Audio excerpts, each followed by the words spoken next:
শয়তান তোমাদেরকে বেশি ডিস্টার্ব করে, শয়তান বেশি আক্রমণ করে দে কোরআন দ্বারা ভরে হারারে। এতাল্লাই আল্লাহ হদ্দে তোমরা কোরআন শরীফ পড়লে শয়তান বরদাস্ত করে না পারে। কিন্তু কোরআন শরীফ আয়াত পড়লে মাশাআল্লাহ উপস্থাপক করি ওনে।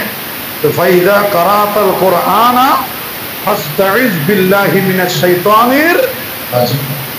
কি হইছাম ফাইদা কারাতাল কোরআন, যখন তুমি কোরআন তেলাওয়াত করার জন্য ইচ্ছা পোষণ করো, কোরআন পড়তে চাও, আগে বলো আউযু বিল্লাহি মিনাশ শাইতানির।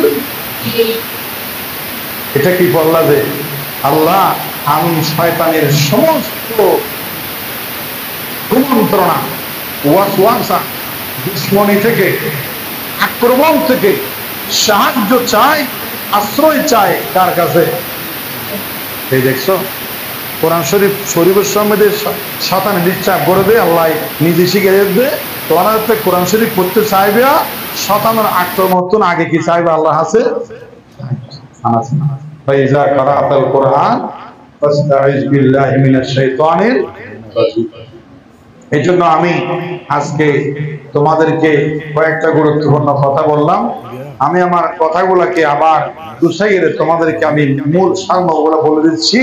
এটা হচ্ছে প্রথম কথা, পৃথিবীর সেরা সিনা তোমাদের সিনা, কারণ হাজার হাজার ছেলে থেকে তোমাদেরকে আল্লাহ বাছাই করেছেন কোরআন জমা রাখার জন্য। এজন্য আবার শুকরিয়া আদায় করে পড়ো আলহামদুলিল্লাহ।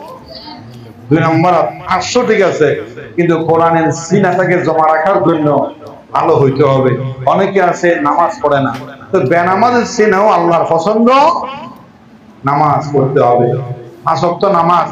অনেক আছে মাদ্রাসা থাকলে নামাজ পড়ে হুজুরের বয়ে, বাড়িতে ফরান গেলেও নামাজ পড়ে। এরকম কিছু আছে না নাই?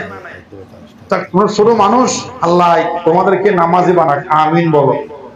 বাড়িতে গেলেও নামাজ পড়বে, মা বাবার কথা শুনবে। মা বাবার কথা শোনা এটাও ফরজ। আমি তোমাদেরকে এখন সংক্ষেপে মূল কথা হিসেবে বলবো যে কোরআন শরীফ অনেকে বলে, তাহলে এই ওয়াজগুলো যারা কোরআন শরীফ শিখতেছে তাদের জন্য। আমি তো দৌড় করতেছি, আমি তো হাফেজ হয়ে গেছি, আমি তো খাম বানাই দিছি, তো আমার এই সিনাতে কোরআন আর তো উড়ে দেওয়ার সম্ভাবনা নাই। এরকম আছে নাকি ক্ষমতা? কোরআন শরীফ হাফেজ হওয়ার পরেও বা কোরআন শরীফ 5 পারা শিখেছে, 2 পারা শিখেছে, 10 পারা, 20 পারা, 30 পারা শিখেছে, তারপরেও যদি এরকম যদি কিছু গুনাহ করে, তাহলে কোরআন শরীফ অক্টেনের মতো উড়ে যায়। আমরা যে মোটরসাইকেল চালাই এগুলা তেল দেখা যায়, কিন্তু এগুলা কি ছিদ্র ফেলেই উড়ে যায়, এগুলা মানুষ দেখে না। এমনি আমরা বলার সময় বলি যে 1 লিটার তেল দাও, 2 লিটার অক্টেল দাও, দোকানের সময় দেখা যায়, কিন্তু এগুলো যখন দরজা খুলে দিবে উড়ে যাবো, বাতাস নান, অক্সিজেন নান, এই অক্টেন কেউ দেখবে না, উড়ে যাবো দি। তো কোরআন শরীফ সিনাতে ঢুকানোর সময় ঢুকে, কিন্তু 10 প্রকার গুনাহ যদি 10 প্রকার নাফরমানি যদি কোরআনের পাকে কোরআনের শিক্ষার্থী মাদ্রাসার ছাত্র করে, তাহলে কোরআন ভুলে যাবে, কোরআন মনে থাকবে না, অথবা মুখস্থ হবে না। 1 নম্বর হলো যারা তুমি শুরুর অভ্যাস আছে, কি অভ্যাস আছে?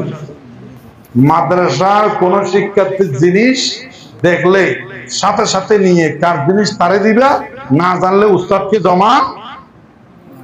হাত তুলি বলো, কারো জিনিস চুরি, বলো কারো জিনিস ধরবো না, না জানাইয়া কারো জিনিস খাবো না, জিজ্ঞেস না করে কারো বস্তু ধরবো না, চুরি করবো না ইনশাআল্লাহ। 2 নাম্বার, যারা মিথ্যা কথা বলে, মিথ্যা কথা বললেও জিহ্বা নষ্ট। মিথ্যা কথা কি দিয়ে বলে দে, কি দিয়ে বলে দে? এই জিহ্বাকে মিথ্যা কথা থেকে হেফাজত করতে হবে। 2 নাম্বার, বিনা অনুমতিতে অন্যের মাল ব্যবহার করা, এটাও জায়েজ নেই। তুমি আরেকজনের একটা লুঙ্গি হতা ছাড়া ব্যবহার করে ফুরান করে ফিরিয়ে ফাড়ি ফেলে তারপর না খালি পছন্দ হলো, আর অন্যের মাল অনুমতি ছাড়া ধরা যাবে না। 4 নাম্বার, হারাম ভক্ষণ করা, হারাম। আরেকজনের জিনিস না বলে খাওয়া কি হারাম। তারপরে বারবার কবিরা গুনাহ করা, বারবার বড় বড় গুনাহ করা, নামাজ পড়া, নামাজ ছাড়া কবিরা গুনাহ। নামাজ ছাড়া কি? নামাজ তরক করা কি? মিথ্যা কথা বলা কি? ধোঁকাবাজি করা কি? গীবত করা কি? আরেকজনের সমালোচনা করা কি? এই কবিরা গুনাহ থেকে বেঁচে থাকতে হবে। কবিরা গুনাহ করলে